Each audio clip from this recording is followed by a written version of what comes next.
तो संसार में स्त्रियां चार प्रकार की हैं। बोले उत्तम प्रकार की नारी वो है जो स्वप्न में भी कभी पराये पुरुष को नहीं देखती है, ऐसी है संसार में। बोले महाराज आज के कलयुग में नहीं मिलेगी, कोई कोई हो सकती है जो हमारी वृद्ध माताएं हों या आज के परिवेश में भी कोई हो सकती हैं एक आध दो, लेकिन सब नहीं हो सकती। बोले कभी ना कभी टीवी देखते हो ना, सिनेमा देखते हो, आजकल की स्त्री क्या कहती है, बोले मेरा ये हीरो फेवरेट है महाराज। तुमने देखा ना पराये पुरुष को, इसलिए कहा कि संसार में कलयुग में उत्तम प्रकार की नारी कोई नहीं है। बोले किसी न किसी प्रकार तुमने पराये पुरुष को देखा, इसलिए संसार में अब उत्तम नारियों का मिलना दूभर है महाराज। बोले मिली कब थी, मीराबाई थी सबसे उत्तम और श्रेष्ठ नारी जगत में, जिसने कभी भी संसार में यही नहीं जाना कि इस संसार में दूसरा पुरुष भी है। कहते हैं ना मीरा जी जब वृंदावन आई तो गोसाई जी के पास संदेश भेजा कि हम गोसाई जी से मिलना चाहते हैं। गोसाई जी कहते हैं अपने दूतों से कि जाकर के कहो हम नारी का मुख नहीं देखते और नारी के साथ हम मिलन नहीं करते हैं, नारी से हम मिलते नहीं हैं, उनको अपना मुख नहीं दिखाते हैं। मीराबाई को जब आकर के दूतों ने संदेश दिया, मीराबाई जोर से हंसी। बोले क्यों?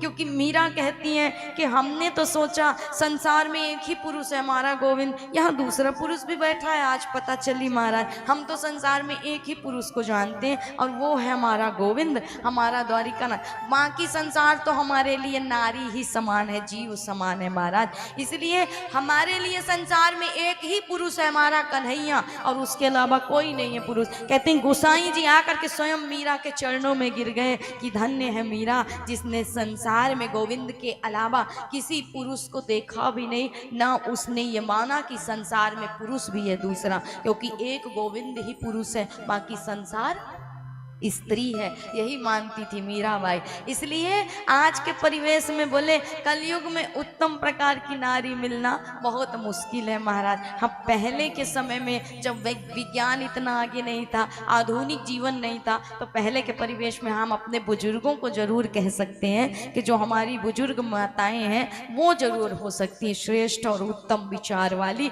जिन्होंने अपने पुरुष के अलावा कभी किसी को नहीं देखा होगा, वही श्रेष्ठ नारी है महाराज। दूसरी नारी कैसी होती है? बोले दूसरे प्रकार की नारी वो होती है कि जिसका मन तो विकृत बन जाता है लेकिन उसका धर्म और कुल की परंपरा उसे रोक लेती है। तीसरी कौन होती है कि महाराज विकृत बन जाती है लेकिन समय समय पर कहीं ना कहीं उसके अपने संस्कार उसको ये कार्य करने से रोक देते हैं। और चौथी कनिष्ठ नारी वो होती है जो न कुल को मानती है न धर्म को मानती है और किसी भी मर्यादाओं को नहीं मानती, हर मर्यादा का उल्लंघन करके और अपने जीवन को व्यर्थ बिता देती है, नरक बना देती।